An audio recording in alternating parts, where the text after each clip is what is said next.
ଆଜି ଦିନର ଅପରାହ୍ନରେ ମୁଁ ତୁମମାନଙ୍କୁ ସ୍ୱାଗତ ଜଣାଉଛି। ପିଲାମାନେ, ତୁମେମାନେ ଟ୍ୟୁସନରେ କିମ୍ବା ସାଙ୍ଗସାଥି ମେଳରେ ବଣଭୋଜି ନିଶ୍ଚୟ କରିଥିବ। ବଣଭୋଜିର ମଜା ଟିକେ ନିଆରା।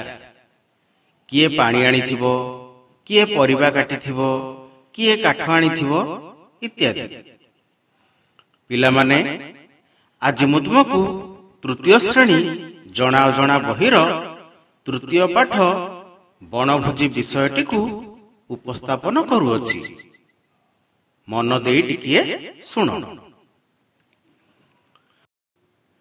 ଖୁସିରେ ପିଲା କରିଲେ ଭୋଜି, ମାରିଲେ ମିଶି ତାଳି, ଦେଖିଲେ ବଣ ଝରଣା ନଈ, ଖାଇଲେ ବୁଲି କୋଳି, ସଭିଏ ମିଶି ରାନ୍ଧି ଖାଇଲେ ଭାତ ଡାଲି ତରକାରୀ, ମନ ଖୁସିରେ ଘରକୁ ଗଲେ ହିପି ପିହୁର କରି।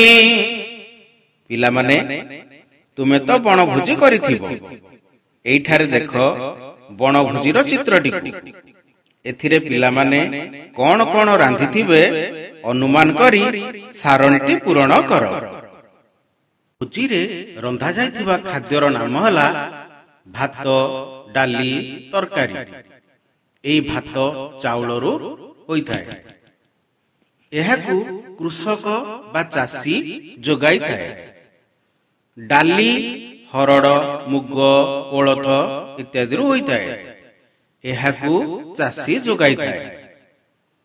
ତରକାରୀ ବିଭିନ୍ନ ପ୍ରକାର ପନିପରିବାରୁ ହୋଇଥାଏ। ଏହାକୁ ପନିପରିବା ଚାଷୀ ଯୋଗାଇଥାଏ।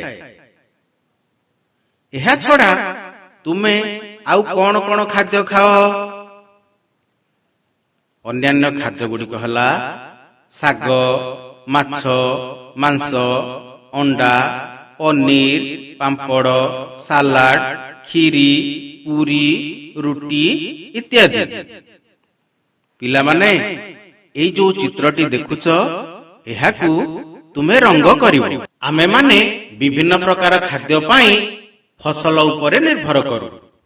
ଧାନରୁ ଚାଉଳ, ଅଟାରୁ ରୁଟି, ଡାଲି ପାଇଁ ହରଡ଼, ମୁଗ, ବିରି, କୋଳଥ, ତେଲ ପାଇଁ ସୋରିଷ, ବାଦାମ, ରାଶି, ଅଳସୀ, ସୂର୍ଯ୍ୟମୁଖୀ, ନଡ଼ିଆ ଇତ୍ୟାଦି। ପନିପରିବା ଓ ଫଳମୂଳ ଚାଷ ପାଇଁ ଆମେ ଚାଷ ଉପରେ ନିର୍ଭର କରୁ। ଉତ୍ତମ ସ୍ୱାସ୍ଥ୍ୟ ପାଇଁ ଆମେ କ୍ଷୀର, ମାଛ, ମାଂସ, ଅଣ୍ଡା ଖାଇଥାଉ। ସେଥିପାଇଁ ଆମେ ପଶୁପାଳକ ଉପରେ ନିର୍ଭର କରୁ।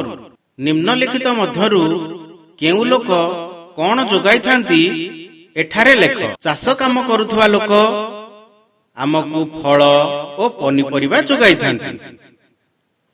ମାଛ ଧରାଳି ମାନେ ମାଛ ଯୋଗାଇଥାନ୍ତି। ଲୁହା କାମ କରୁଥିବା ଲୋକ ଟାଙ୍ଗିଆ, କଟୁରୀ, କୋଦାଳ, ଶାବଳ ଇତ୍ୟାଦି ଯୋଗାଇଥାନ୍ତି। ହାଣ୍ଡି ମାଠିଆ ଗଢୁଥିବା ଲୋକ ହାଣ୍ଡି, ମାଠିଆ, ଘଡ଼ି ଇତ୍ୟାଦି ଯୋଗାଇଥାନ୍ତି। କାଠ କାମ କରୁଥିବା ଲୋକ ଖଟ, ପଲଙ୍କ, ଚେୟାର, ଝରକା, କବାଟ ଇତ୍ୟାଦି କରିଥାନ୍ତି। ପିଲାମାନେ, ଆମେ ବଞ୍ଚିବା ପାଇଁ ଖାଦ୍ୟ, ବସ୍ତ୍ର ଓ ବାସଗୃହ ନିହାତି ଦରକାର। ଏସବୁ ପ୍ରସ୍ତୁତ କରିବା ପାଇଁ ଲୋକ ବିଭିନ୍ନ ପ୍ରକାର କାମ କରନ୍ତି। ଆମେ ସେମାନଙ୍କୁ ପଇସା ଦେଇ ଏହି ଜିନିଷ କିଣିଥାଉ। ମୁଁ ବର୍ତ୍ତମାନ ବହିରୁ କିଛି ଗୀତ ଗାଉଛି। ତୁମେ ଅନୁମାନ କରି କୁହ, ଏ କିଏ? ହାତରେ ଜାଲ, କାଖେ କାଳେଇ, ନଈ ପୋଖରୀ କୂଳେ, ପାଣିରୁ ଧରି ଆଣିଲେ ମାଛ, କୁଟୁମ୍ବ ମୋର ଚଳେ। ଏହାର ଉତ୍ତର ହେଲା କେଉଟ। ବରଷା ଖରା ଶୀତ କାକର, ସହି ଥରକୁ ଥର, ସରଜ ଦିଏ ଫସଲ ଡେଉ, ଏଇ କ୍ଷେତରେ ମୋର। ଏହାର ଉତ୍ତର ହେଲା କୃଷକ। ଗାଈ ମଇଁଷି ପାଳଇ ମୁହିଁ, ପାଳେ କୁକୁଡ଼ା ଛେଳି, ଅରଜି ଧନ ସେହି କାମରୁ, କୁଟୁମ୍ବ ମୋର ପାଳି। ଏହାର ଉତ୍ତର ହେଲା ଗଉଡ଼। ବୁଲାଇ ଚକ ଚଳାଇ ହାତ ମାଟି ପିଣ୍ଡୁଳା ପରେ ହାଣ୍ଡି ପଲମ ମାଠିଆ ଗଢି ଗଢଇ ମଉଜରେ। ଏହାର ଉତ୍ତର ହେଲା କୁମ୍ଭାର। ବାଙ୍କ ସଳଖି ବାରସି ଧାରେ କରତେ କାଟି କାଠ ମେଜ ଚୌକି ଲଙ୍ଗଳ କଣ୍ଟି ଗଢି ପୋଷଇ ପେଟ। ଏହାର ଉତ୍ତର ହେଲା ବଢେଇ। ଭାଟିରେ ମୋର ତାତିଲା ଲୁହା ହାତୁଡି ମାଡ଼ ଖାଏ ଦା କଟୁରୀ କୋଦାଳ କୋଡି ମୁହିଁ ଯୋଗାଇ ଦିଏ।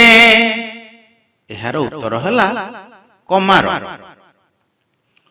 ଚଳାଇ ତନ୍ତ କରି ମେହନ୍ତ ବୁଣେ କପଡା ଥାନ ଲୁଗା ଗାମୁଛା ଶାଢୀ ଯୋଗାଇ ମେଣ୍ଟାଏ ଗୁଜୁରାଣ।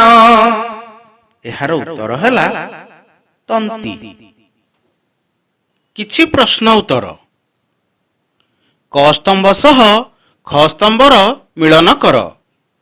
କ ସ୍ତମ୍ଭର ଶବ୍ଦ ଗୁଡ଼ିକ ହେଲା ଚାଉଳ, ମାଛ, ଲହୁଣୀ। ଖ ସ୍ତମ୍ଭର ଶବ୍ଦ ଗୁଡ଼ିକ ହେଲା ମତ୍ସ୍ୟଜୀବୀ, ଗୋପାଳକ, କୃଷକ ଓ କାରିଗର। ବର୍ତ୍ତମାନ ଯେଉଁ ଶବ୍ଦର ଯେଉଁ ଶବ୍ଦ ସହିତ ସମ୍ପର୍କ ଅଛି ମୁଁ ତାହାକୁ ଗାର ଟାଣି ଯୋଗ କରିଛି। 2 ନମ୍ବର ପ୍ରଶ୍ନ। କିଛି ଶବ୍ଦ ଦିଆଯାଇଛି, କେଉଁଥିରୁ ଡାଲି ଭାବରେ ବ୍ୟବହାର କରୁ ତାକୁ ବାଛି ଲେଖ। ମାଣ୍ଡିଆ, ହରଡ଼, ଗହମ, କୋଳଥ, କପା, ସୂର୍ଯ୍ୟମୁଖୀ, ନଳିତା, ମୁଗ। ଏମାନଙ୍କ ଭିତରୁ ହରଡ଼, କୋଳଥ ଓ ମୁଗକୁ ଆମେ ଡାଲି ଭାବରେ ବ୍ୟବହାର କରିଥାଉ। ପିଲାମାନେ ଭିଡିଓଟିକୁ ତ ଦେଖିଲ, କେମିତି ଲାଗିଲା? ଯଦି ଭଲ ଲାଗିଲା ଏହାକୁ ଦେଖି ପାଠ ଅଭ୍ୟାସ କରିବ। ଧନ୍ୟବାଦ।